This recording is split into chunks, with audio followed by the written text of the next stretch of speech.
दोस्तों अस्सलाम वालेकुम। मैं अपने YouTube चैनल की नई वीडियो लेकर आपकी खिदमत में हाजिर हूँ। सबसे पहले आप मेरे चैनल को सब्सक्राइब कर लें ताकि मेरी हर आने वाली वीडियो आप तक पहुँचती रहे। दोस्तों आज हमारी वीडियो का टॉपिक है तशखीस। आपका मिजाज क्या है। दोस्तों आज मैं आपको ऐसे आसान ट्रिक बताऊंगा जिनसे आपको फौरी पता चल जाएगा कि हमारा मिजाज असाबी है, अजलाती है, गुद्दी है, और बहुत ही आसान ट्रिक होंगे। वैसे तो दोस्तों तशखीस के दर्जनों तरीके मौजूद हैं। चेहरे की रंगत से भी तशखीस की जाती है, ज़बान की रंगत से भी तशखीस की जाती है, करूरा छोटे पेशाब से भी तशखीस की जाती है, मुंह के ज़ैके से भी तशखीस की जाती है। दोस्तों आज मैं आपको ऐसे आसान ट्रिक बताऊंगा जिससे आपको फौरी मालूम हो जाएगा कि आपका मिजाज कैसा। दोस्तों मिजाज की तशखीस के लिए एक आसान से आसान ट्रिक बताने लगा हूं। इससे अनजान से अनजान, अनपढ़ से अनपढ़ बंदे को भी आसानी से पता चल जाएगा कि मेरा मिजाज कौन सा है। वो आसानी से अपना मिजाज मालूम कर लेगा। करना सबसे पहले ये है कि सुबह निहार मुंह उठकर अपने मुंह का जायका देखना है। आपके मुंह का जायका कैसा है। अगर आपके मुंह का जायका मीठा है तो समझे आप असाबी मरीज हैं। अगर आपके मुंह का जायका तुर्श है यानी खट्टा है तो ऐसे समझें कि आप खुश्की, सुदा, अजलाती मरीज हैं। अगर आपके मुंह का जायका नमकीन है तो आप सफरावी, गुद्दी मरीज हैं।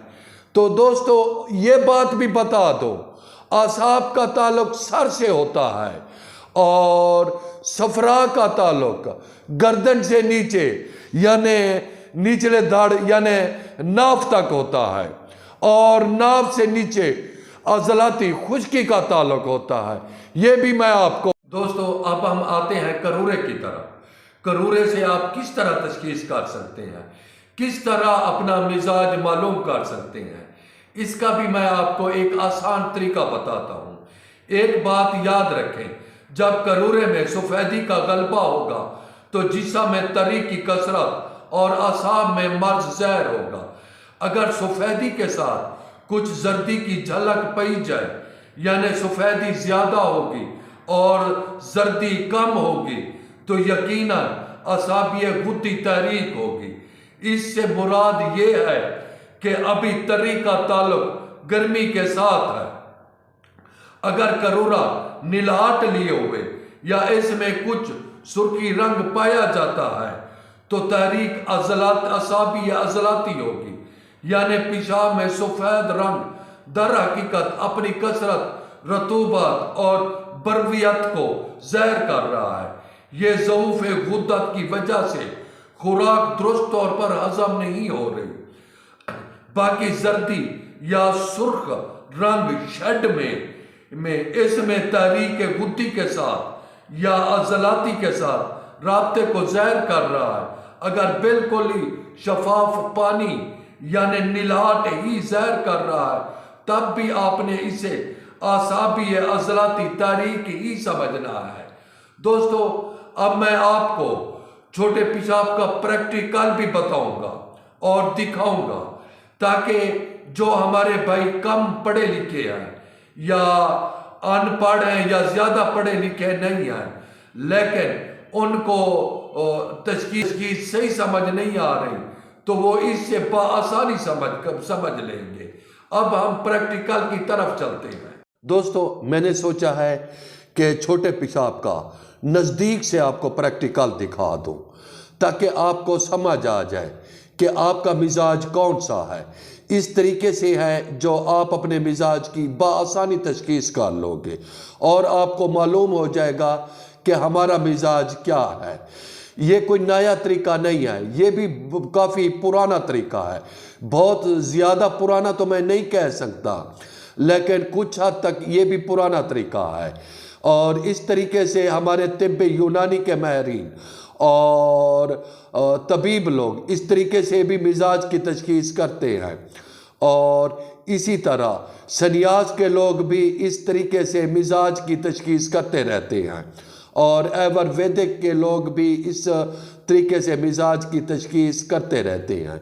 और ये करूरे की सबसे आसान तरकीब है, और इससे अनपढ़ बंदे को भी पता चल जाएगा कि मेरा मिजाज कौन सा है।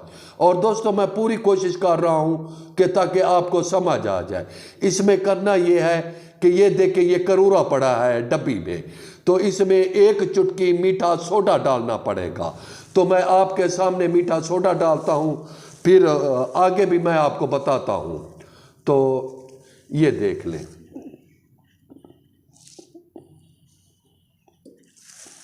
ये मैंने चुटकी डाल दी है, थोड़ा सा और भी हम डाल देते हैं। तो देखते हैं, ये देख लें, ये सोडा इसके अंदर गया है लेकिन नीचे जाकर बैठ गया है, ना ये हल हुआ है, ना पेशाब में कोई रिएक्शन हुआ है, यानी ना कोई झाग बनी है। दोस्तों, अगर इसके अंदर झाग बन जाती तो मरीज है जो खुश्की की तरफ चला जाता, लेकिन अगर ये मीठा सोडा हल हो जाता तो फिर भी मरीज है जो सफरावी यानी गुद्दी अमराज की तरफ चला जाता। लेकिन ये मीठा सोडा बैठ गया है, इससे मालूम हो रहा है काफ़ी तक मरीज है जो असाबी भी है। लेकिन हम पेशाब की रंगत को देखें तो इसमें हल्की सी पिलवाट भी है, जर्दी भी है, और जो मरीज का मिजाज मालूम हो रहा है ये अजलाती, ये असाबी यानी खुश्क सर्द में मिजाज मालूम हो रहा है। तो जो ऐसा मरीज होता है ये नंबर एक तो कोलेस्ट्रॉल का शिकार होता है, यूरिक एसिड का भी, और बादी इसमें भरी हुई होती है, तेजाबियत मैदा बहुत ज़्यादा होता है, और आंतों का इन्फेक्शन है मरीज के अंदर। तो ये मैंने आपको इसका मिजाज भी बता दिया है। और ऐसे मरीज के लिए कद्दू, टिंडा, तूरी, शलजम, मूली और ऐसी ग़िज़ाएँ देनी चाहिए, और मरीज से कहना चाहिए कि वो वाक ज़्यादा से ज़्यादा करे। और ये इसका दोस्तों मिजाज बना है।